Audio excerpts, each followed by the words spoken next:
Welcome to the podcast where faith inspires purpose, family builds legacy, and financial growth creates lasting impact.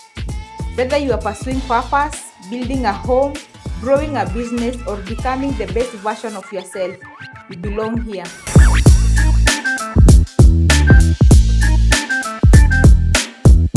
Your space for meaningful conversations, practical insights, and transformational ideas to help you grow spiritually, strengthen your family, and achieve financial success.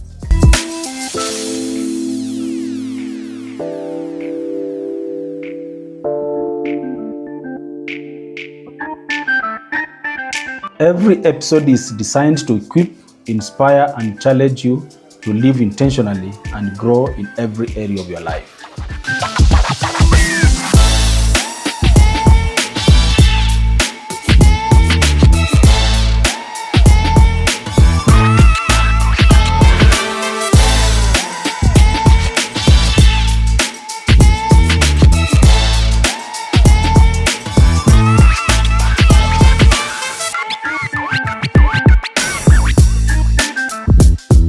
Welcome to Triple F, where growth begins from within and impact reaches beyond.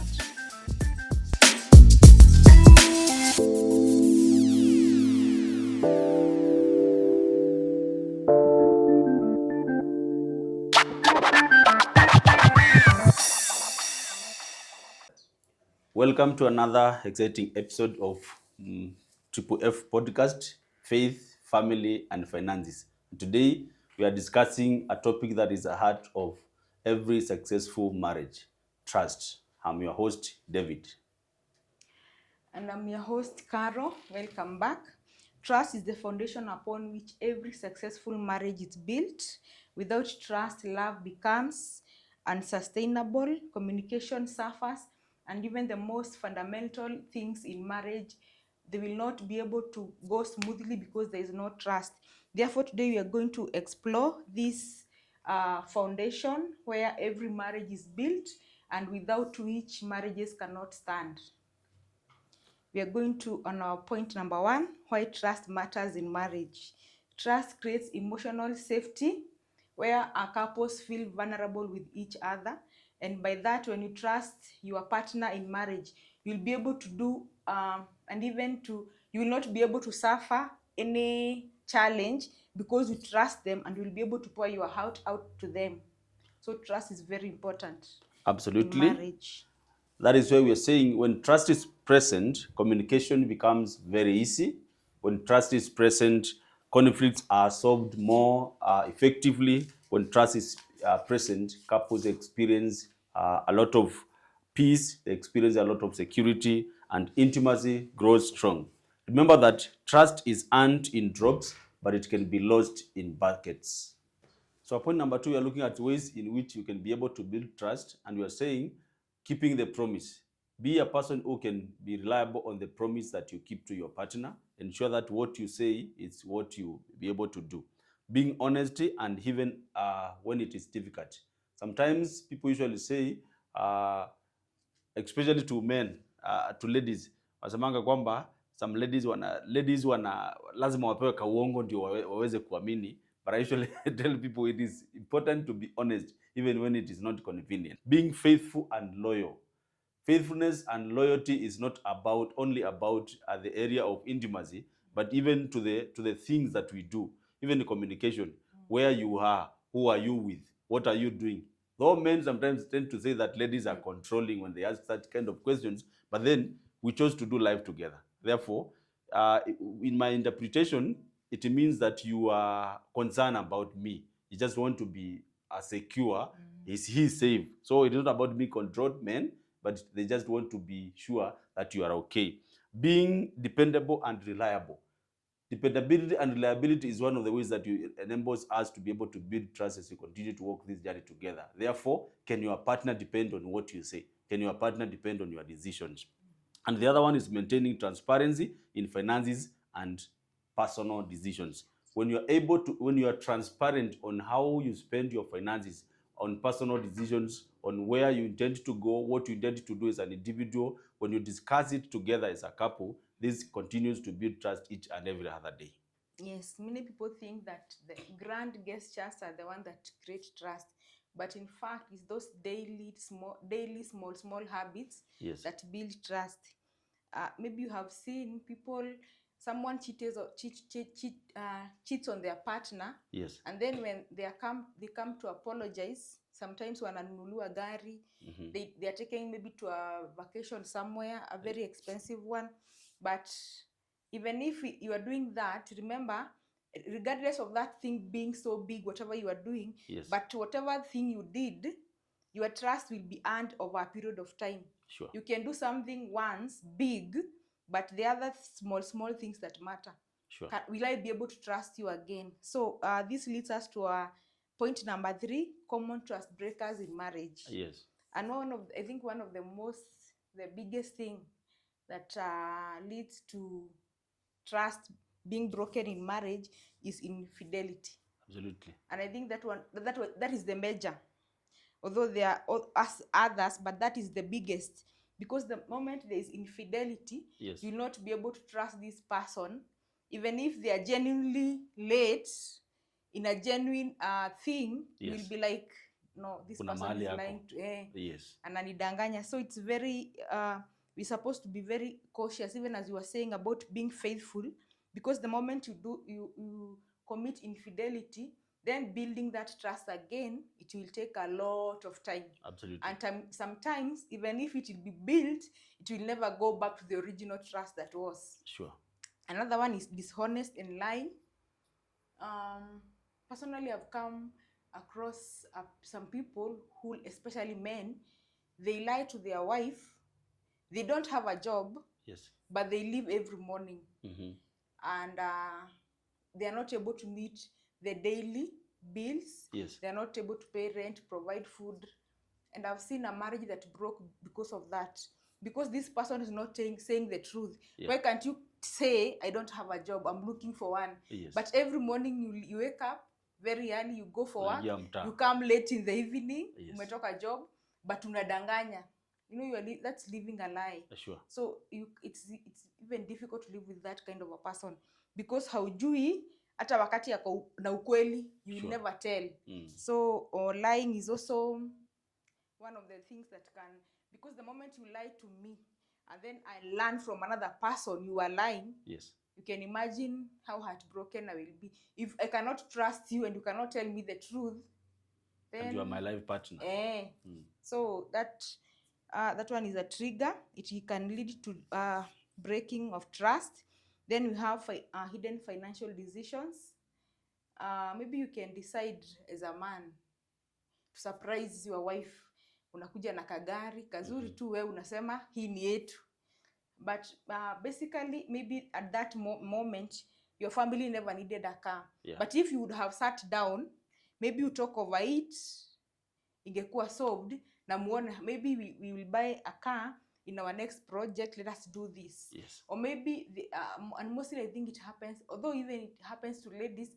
There was a story you were telling us about a lady, a family who used to live in a house, and the husband was paying rent. Yes. For over a period of time, and then he came to realize later that the house belongs to the wife. Yes. So unaona hapo trust, hiyo miaka yote umekuwa ukisema na sijaijua. Na tumekuwa tukingangana. Those are hidden financial decisions. Na zikijulikana, when they come into the light, of course nothing can be hidden forever. Sure. At some point it will come to the limelight. And the moment it does, trust is broken. Absolutely. And it will be very hard to be able to rebuild it back. Then you have people who have secrets. Yes. You have a secret and you don't tell it to your spouse, you keep it to yourself. The moment that secret will come out, I think it will cause a lot of damage in that marriage. Sure. And that trust will be broken, and sometimes it is even hard. Then you have emotional relationships outside a marriage. Sometimes you have a friend, you have a female friend that you are so much attached to. Yes.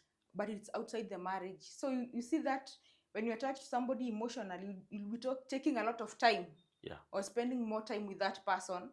So you will not have time for your partner. Sure. And the moment they realize, labda amekaa na kungojea, she has something to talk to you, but you're not there. And even the opposite sex, Yes. labda even pia wife akona colleague or maybe former schoolmate, they are so close, they are so emotionally attached, they'll never have time to discuss with their partner in marriage. Yes. So pia hiyo ina cause a lot of conflict, na pia trust, it causes a lot of mistrust in marriage. And then there's lack of accountability, as you were saying. I think there are even some people in marriage who are not accountable. Sure. Sometimes even with their finances, with their time. Yes. You tend to spend so much time outside home such that you don't have time for your family. Sure. You are not accountable even with your resources.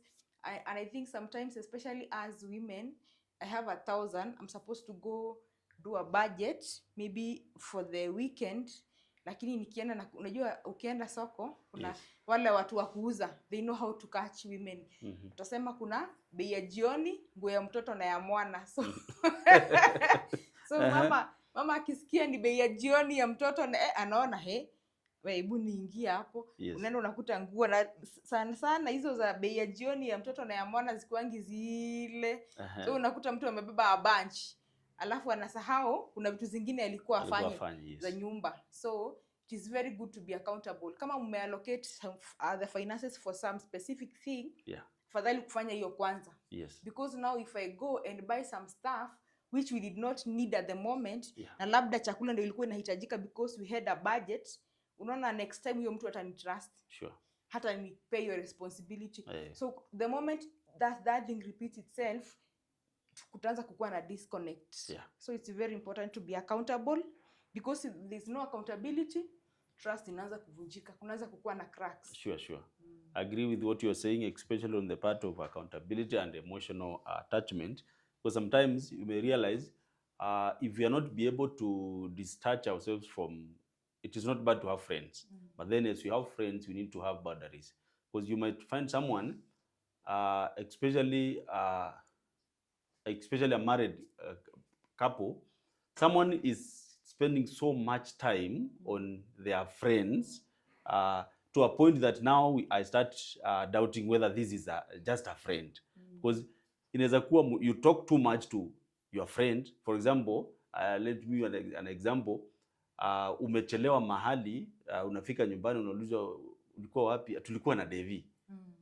Past work imeenda hadi saa 1, tulikuwa na Devi. Nini hiyo mlikuwa mnadiscuss yenye si a job? Even from the office ikaenda hadi coffee. So it gets to a point where we started doubting some things. Not once, not twice. Some other times even some chatting. And you are so open to chat to an opposite gender friend even more than you can to your husband. Actually, I would text your husband ukamuuliza hi. Ni ungoje tu akupigie, pass the message, ama upige, pass the message. But you are very open to chat even na friends of opposite gender to a point like, ni chat tu, okay, mbona you find it so open ku chat na yeye. So it means that kuna point yenye mjafika kama couple, ambapo kuna openness ambayo mjaingia, because if you are open to chat to your friends more than to your husband, or call them even more than, as much as sometimes kuna zile stories za boys, kuna zile stories za girls, but then you're more open to your friends than to your partner. That becomes a problem. So we are saying that we need to ensure that emotionally we are connected, we are accountable to one another. That one will be able to help us to build trust as we continue to walk this journey together. In the meantime, we are going for a short commercial break. When we come back, we continue with our point number next. Stay tuned. Haya, customer, hapa ni Mirisa Properties Limited na tuko Nyeri County, Muiga Town. Just 2 kilometers from the Nyeri Nyahururu Road. We have our new project here we're launching today, that is Amani Gardens Phase 9. And this project, 50 by 100, is only going for 350,000 shillings. Na hapa Mirisa Properties, tunakupatia a deposit of 200,000 na only 3 months to clear the balance. So what are you waiting for? Tupigie simu kwa 0702613131 ama utembelee kwa our head office at Nenkai Plaza, room number 308, opposite Shell Petrol Station, Narok CBD. Unaweza tembelea our website at www.mirisaproperties.com. This is Mirisa Properties, where you invest with confidence.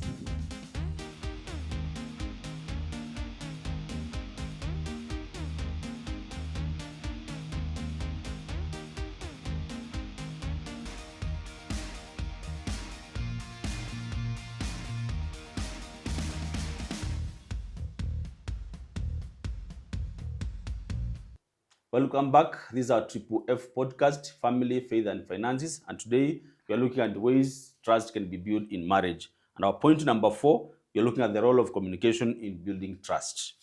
Healthy communication strengthens trust. Couples should create an environment where honesty is welcomed and respected. Healthy communication habits include things like listening without interrupting. Someone is explaining themselves of an issue. Listen to them till the end. Then now from there you're able to respond. Speak truth with love. Speak truth with love. You know, kuna watu ambao wanaongea ukweli lakini ukweli na with rudeness. That is the truth. I don't have any other way of expressing it. But we are saying you speak the truth with love. Avoid assumptions. And assumptions have killed so many marriages. Assumptions have destroyed a lot of truth. You have thought of a thing that maybe your partner is doing, just thinking. For example, as you're saying, someone is late. Then umepiga simu, by any chance, hajashika simu. Sasa unaanza kujijazia. Ako wapi for sure, it is late. Na kwa kweli hajashika simu. Na inakaa, unajua kuna ile simu ya kutoshika simu, then immediately ama after some time ana call back. Inaweza kuwa hata hakuiona. So wewe, mimi nafika nyumbani, nilikuwa late. Inaweza kuwa hata nilikuwa nimecommunicate. But then ika stretch sana. Nimefika nyumbani napata mtu alinuna. Umetoka wapi? Hata ushiki simu. Hata ushiki simu. Unajaribu kujua, it becomes so hard. Na ni assumption, imagine. So allow your friend, your partner ajieleze where alikuwa, na kama ni mtu ambaye because of course this one inategemea na vile mumeishi. Kama ni mtu ambaye haaminiki, then these assumptions escalate. But you're saying discuss concerns early. Ukiona ka kitu ambayo haikufurahishi, usiseme yeye ni mtu mzima, si anatumia common sense. I usually say arrest it as immediately as you have seen it, discuss it. Practice openness about finances. We have talked about that, friendship and the future plans. And it is very important in this matter to be able to open to one another, because the moment I have a friend, for example, I have a female friend and my wife does not know her. Now, even I'm not even comfortable discussing her with my wife. So it means that there is something fishy. The same if my wife has a male friend, and whenever we mention that name, your conversation inajaribu kuwa backed off. So you are like, oh, na mbona hutaki to discuss Dennis? Nah, so we need to learn we have friends opposite gender, but then if these friends we are not willing to discuss them as a couple, then it means there is a problem, because there is no way utaniambia uko na rafiki ya opposite gender na hutaki kumudiscuss, hutaki tumuongelee, hata ukicommunicate na yeye hutaki nijue ulicommunicate na yeye. So it means your conscience is judging you. And therefore, we need to be open to one another to a point that we can even discuss anything as a couple. Yeah, and most of the time we say that if you can have a communication or chat with someone, yes, then you delete yes, the message, something is wrong. Already your conscience is judging you. Sure. You are doing something that is not right. Absolutely. People often hide things in marriage because they fear being judged.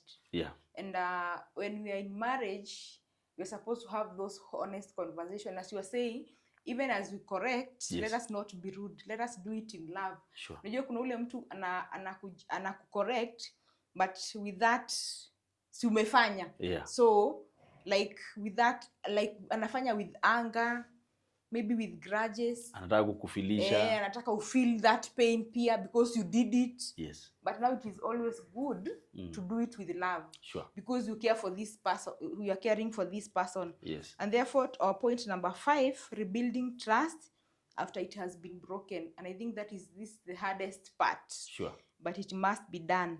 Trust can be rebuilt, but it requires commitment from both partners. Yes. And of course, it will take time. Sure. Because trust is not earned in a single sitting. It is earned gradually. Yes. But it can be broken on a day or even within one action. Sure. But now rebuilding it takes time. And therefore, for us to be able to rebuild our trust, we have to go through some steps. Step number 1, acknowledge the hurt. Yes, acknowledge that it happened and we cannot go back. Sure. This is where we are. Yes. And we have to rebuild it because we are committed to this marriage. Sure. Step number 2, you take responsibility. Whoever caused the... Own your mistake. Yes. Yeah. Don't be... There are people who are like, when I do something, I start defending myself. Inasema isipokuwa ni wewe. Yes. Singefanya hivi. So take the responsibility. Ndio muweze kurebuild, because now the rebuilding process is much more hard than earning the trust. So because once, like when you have a crack on this wall, by the time you amend the wall irudi normal, it will take time. Sure. So lazima mwenyewe akubali hiyo ukuta imecrack. Yes. Aende anunue kama ni chuma, ni simiti na nini na nini. So even in marriage it's the same. Lazima ujue kabisa trust imeisha and it is broken and we need to rebuild it. Yes. Then you offer a sincere apology. Isikuwe ile pole basi. Ni sawa. Ni sawa, pole basi. Nisamehe. Ni sawa tu. So and then the other person pia, and as you are giving out an apology, let this other person also accept the apology with those sincerity. Yes. Or don't do it just for the sake, because if we do it for the sake, hatutaweza kuheal. Sure. But when we are sincere in this, tutaanza the healing process and the rebuilding process. Absolutely. And then demonstrate consistent change. As you are saying, maybe you have an emotional attachment with an opposite gender outside marriage. If that was the reason, so disconnect. Sure. And let it be known that you have disconnected. Kwa ile ya leo nimechelewa, then inakuja tulikuwa na David. Yes. Then after 2 days, then the other time, so huyu mtu ataona you are taking me for granted. Sure. So it's good to be consistent. Whatever may agree, this was the mistake. Kuwa consistent na uoneshe mabadiliko. Sure. But now when you umeagree, unajua kuna mtu atasema ni sawa, but hakuna change. Yes. You can't see anything visible that this person is committing to change. Then the other one is being patient in the process. Yeah. And this one is inahitajika sana to both parties. To the offender and to the one who has been offended. Yes. It is good to be patient with one another. Na tuelewe ya kwamba once it has been broken, it cannot be rebuilt instantly. Sure. It takes time. time. Take time. Yes. So it's good to be patient. Then if the one all goes to the worst, it's good to seek for counseling. Yes. With the professionals, because they've been there, they've dealt with many things. And now when we are able to seek professional counseling, we'll be able to have necessary guideline. Yeah. The one that are going to help us to build our trust. Then last but not the least, allow forgiveness to grow over time. Yes. Most of the time we say forgive and forget.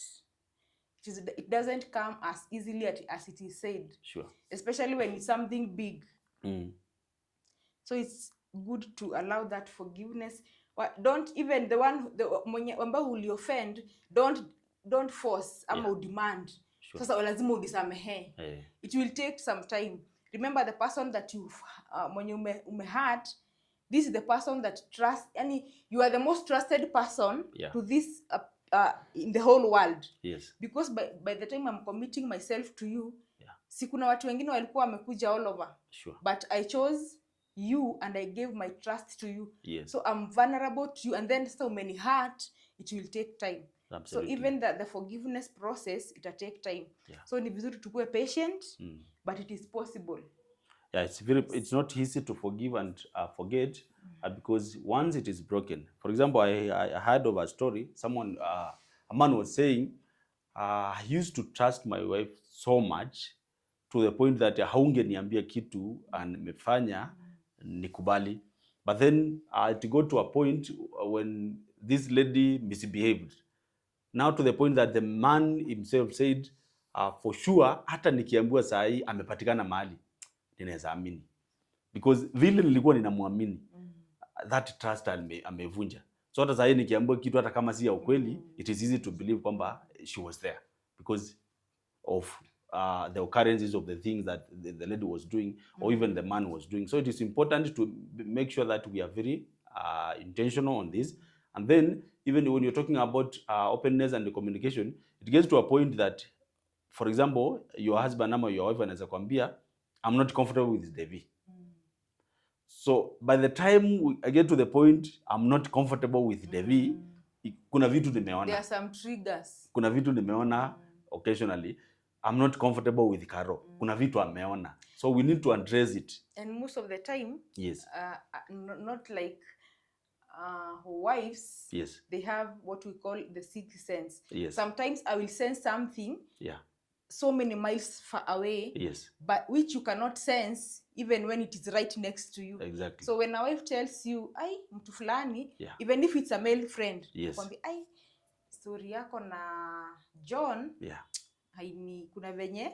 So instead of judging, ebu take precaution, yeah, kwanza, kwa sababu kuna kitu anaona, sure, na hata labda anaweza kuwa haoni, but kuna kitu anafeel. Kuna kitu anafeel. Haezi hata eleza, but I but cannot be able to trace it. Yes. I cannot be able to put my hands on it, yeah, but I'm feeling there's something. Sure. Yes, so it's very, so when you have that open communication, I'll be able to communicate to you freely. Exactly. So let's embrace openness in our communication, because restoration is possible when both spouses are willing to do the hard work of healing. It is very possible to be restored. It is possible to heal, so long as all of us are willing to walk this journey. If, for example, we have found ourselves there, we are willing. This is where we are.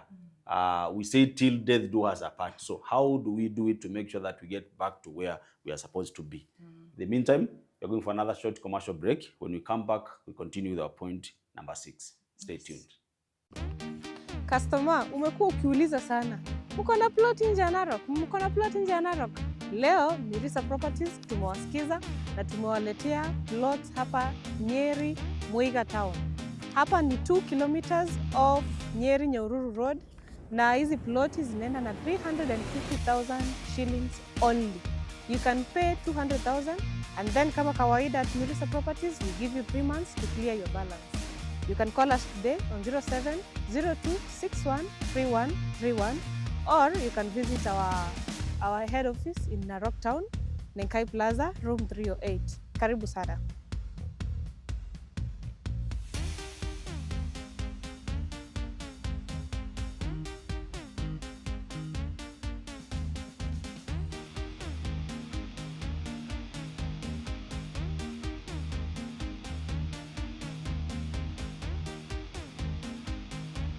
Welcome back. This is Triple F Podcast, Faith, Family and Finances. And today we are looking at a topic that is very sensitive to us all in our marriage: how to build trust. And our point number 6, we are saying trust and financial transparency. Trust and financial transparency. Since finances are one of the leading causes of conflict in marriage, financial honesty is very essential. And these are the ways that we can be able to build trust around finances. Create a family budget together. Create a family budget together. Get to know this is what we want to do. These are our priorities. This is what we want to do first, then this one follows. Discussing major purchases before making them. For example, as you are saying, someone says that I want to surprise my spouse. How can you make a surprise? Kwangu, okay, there are levels, I agree. But then how can you make a surprise to me, a purchase of 1 million?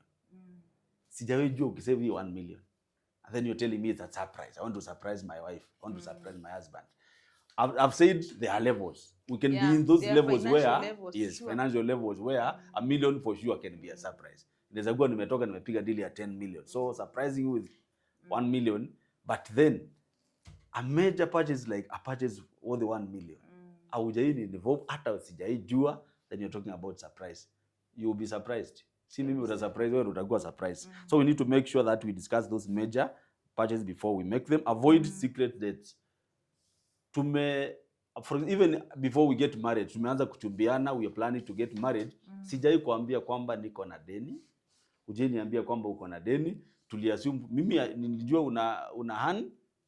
By any chance ninajua what you hand, unajua what I hand, na tumenyamazia pale. Then now we move to the step of now saying yes we do. Sasa tunatoka honeymoon. Reality ina hit sasa. From the pay slip ya 70,000, I'm taking home 20. payslip ukiangalia unasema eri nirudi kwetu sasa, hapa hakuna kazi. Mhm. So be open even as early as when you are, before you say yes I do. Sharing And even there are people who take debts when they are secretly. still when Yes, they are still in absolutely. marriage. Yes. Which is very wrong, It is very especially wrong. a major debt. Unajua kuna tule tu deni, for example, nimejipata kwa fix tukiwa na Dennis, mwambia Dennis nisaidie 5,000. That is something I can sort with my miscellaneous. Lakini kwenda kwa bank Niekelee ama kwa title. Shiloh niekelee title, and the worst thing people, saa zingine unapata niekelee ile logbook ya gari ya jamii, title ya mahali tunaishi, alafu nasema wacha tu nitasort tu. A story is, actually yesterday I was sharing a story with my friend, na alikuwa ananielezea vile rafiki yake aliweza kuchotwa na bank. Alikuwa ameshika vizuri kwa biashara, akona magari nini, so ikafika point akamake ile plan. Not bad to them that are in politics, but then sometimes it is a mess. So the guy decided to get into politics. So zile pesa alikuwa nazo zikaisha, akahang logbook za kwanza za magari za biashara zikaenda. Kafika point sasa the only logbooks zimebaki ni gari yake personal na ya wife personal. Akaenda akaekelea pia kwa bank zote zikiwa mbili. So wakati ilifika gari yake kuchotwa, ilikuja kuchotwa wakati anapeleka watoto shule. So anaona wakiwa kwa balcony ndio hao wanakuja kuchukua. Unajua kwanza ukishonia sawa nanga adabu. Hawana adabu. Wanakujanga asubuhi by 6. So the guy ilibidi awaongeleshe as if ni gari ilikuwa inakuja kuchukuliwa iende gari ya watoto wasielewe. Akamanage kuepa hiyo siku, hiyo ikaenda. So of course now jioni he had to explain to the wife. Lakini afuta kumuelezea, hajamuelezea pia hata logbook ile ya gari yake. Bado iko. Pia hiyo imeenda kanyamazia. So ikakaa, the next thing ni gari ya wife sasa inakuja. I'm telling you the drama yenye ilikuwa pale. And those people walikosana to the point the marriage was almost about to break. But then kwa neema ya Mungu Mungu akawasaidia wakaelewana. But now if you angalia from gari ya biashara, hizi zote ni mali zetu. Hujaniambia zote zimeenda. Yako imeenda. Even yangu hata kama wewe ndio ulininunulia. So hizi decisions kwani tunaishi, you know, even if perhaps he would have involved the wife, hata angemwambia let us give this one and this one, but this one ambayo ni ya familia nyumbani tunatumia, acha tusipatiane. But now I know sometimes maybe when a man is driven into fulfilling something, they can risk anything. Sure. But now when you involve your partner, atakwambia even as much as you are risking, there is a territory that you cannot go beyond. Absolutely. Yes, let it, if kama ni mambo inahusiana na boma na mahali tunaishi, for the sake of unity, wacha tubakishe hapa. Absolutely. So even tukikuwa na stress huko nje, at least we have a safe place to fall back. Exactly. Yes. And that I usually advise men, it is not bad to take loans, but be very conscious when the family property is involved. Sababu for sure kashetani kanatokeanga sana kwa hiyo. Atumeenda umehang ile title deed kwa ile bomu umejenga. Na uko na other title deeds yenye ungeenda kuhang bank, unasema hii ndio iko na value mzuri. Kashetani kanatokea tu, my friend, mtachotwa. Sasa imagine of humiliation, mkifurushwa wote, watoto hapo wanashindwa, what is happening. So be conscious even as you commit to give a collateral to the family property, especially where you are living. So we're talking about sharing financial goals. You need to discuss them, agree, this is where we want to go as a family, this is what we need to do. Regular reviewing those finances as a couple. Tulikuwa tumekubaliana kwamba tunataka kufanya 1, 2, 3 this year. Tumefika wapi? As the year comes to an end, tuangalie. This year our plan was we do 1, 2, 3. Where are we so far? What made us not to get to where we wanted to be? And we'll be able to agree, analyze some things. Na kuna tu vitu vingine sioni, but wife anaona. Unaona tu nakwambia, unakumbuka the diversion of the resources, kuna ka impulse buying kalikuja hapa katikati, and that is what took away the resources ambazo tungekuwa tumemalizia mradi. So na wakati such things zinatokea, tukue honest with one another na tukubali kwamba for sure yenyewe hapa kulienda hivi na hivi, this is how we can be able to correct it. Let's always keep our communication lines open. And be free to discuss everything, every detail, even as we make financial decisions. Sure. Money should be a tool that strengthens unity, not a source of division. And our faith perspective in this, trust in marriage reflects God's design for relationship. And just as God is faithful to us, spouses should strive to be faithful to one another.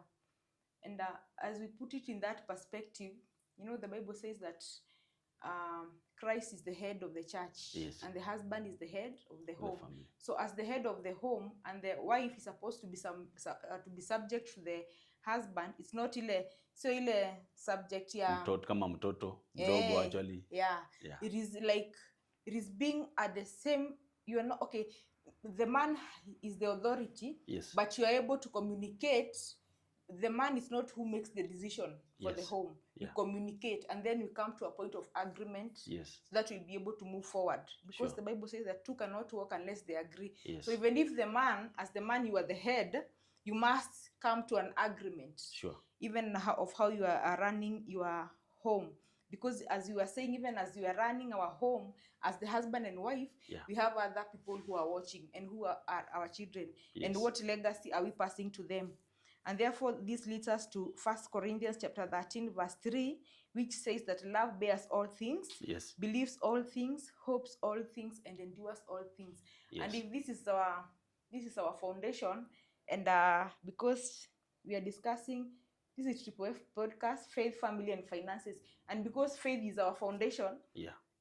when something goes wrong, we'll be able to come back to a place of forgiveness. And that's why we are saying, the Bible says in the 1 Corinthians 13:7, that love bears all things, believes all things, endures all things, and hopes all things. So when there have been a broken trust, Yeah. we'll be able to endure and rebuild together, Because there and is purpose love. together, and even we can rebuild, and it becomes better than how it was. Yeah. So it is possible, we can do it, and we can have successful and beautiful, strong marriages. A marriage centered on God develops stronger trust because both partners are accountable to a higher standard. We are not. I'm not only doing this because I'm accountable to my wife, but then as I do it, this is what I need to ask myself: how is it with God? If it is, marriage is an holy institution ordained by God. So if I do anything, I think of doing anything that is contrary to the principle, then I need to ask myself first, even before I become accountable to my wife, I must be accountable to God. Is this what the Lord says concerning this issue? Once we are able to look at ourselves at that mirror of the Word of God, then we will be able to walk right with even our partners, because we first want to please God. Even in our marriage, we are doing it to please God. Even before we come to please our partner, if we are pleasing God, then it becomes very easy to please our partners, to do right to our partners, because God is at the center of that marriage. Yes. Therefore, we must make sure that's why even the Bible talks about a strand of 3 cords that can never be broken. It is me, my wife, and God at the center of it all. Therefore, our marriage will be able to stand strong. And therefore, this is our takeaway today from our today's episode. Trust is the foundation of a healthy marriage. We must endeavor to be trustworthy. Trust is built through a consistent honesty and faithfulness. Must be intentional about this. And you're talking about small daily actions that strengthen trust over time. Open communication protects trust, and broken trust, you are saying, can be restored through genuine effort and patience. Financial transparency is a critical component of marital trust. Ensure that you communicate it very clearly. At our last takeaway, we are saying God-centered marriages have a stronger foundation for trust. So let us make God the center of everything that we are doing. And in our closing, I want to appreciate you for joining us in this Triple F podcast. We have been discussing a topic today that building trust in marriage. Thank you so much. If this episode has added value to your life, share it with your friend, comment it, leave a review so that next time you'll be able to see what is coming next. In the meantime, I want to appreciate you and thank you so much for choosing us to be your partners in this episode. Till next time. Yes, join us in our next episode as we continue discussing practical ways to build stronger families and healthier relationships. Building faith, strengthening families, and creating financial freedom. Bye-bye.